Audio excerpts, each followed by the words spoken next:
ରେ ପୂର୍ବତନ ବିଧାयକ ରଘୁନନ୍ଦନ ଦାସଙ୍କ ସରकारी बासभवन रे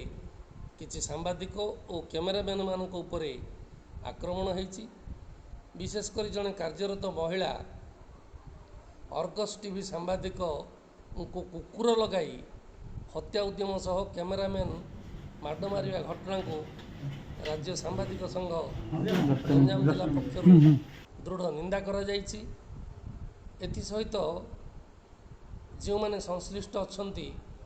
सेमानक उपरे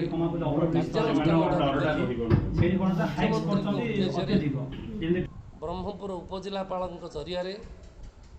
दाबी पत्र प्रदान करा जायछि।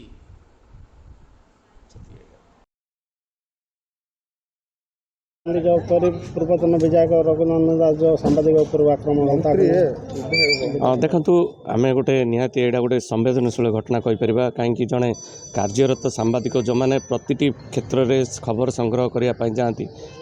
एभली आक्रमण को आम दृढ़ निंदा करुचु। ता सहित आप जानी जड़े महिला जी सांबादिका सी जाइए जड़े पूर्वतन मंत्री पूर्वतन विधायक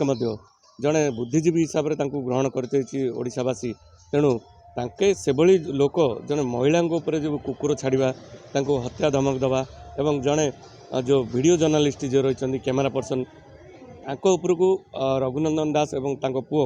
मिलमिशि आक्रमण करवा यह कोड़ी ना कोड़ी सभ्य समाज गोटे निंदनीय घटना कहीपर कहीं सांबादिक माने जितेबले समस्या आसे खबर संग्रह करने जाऊँगी तेणु एभली घटना जेहेतु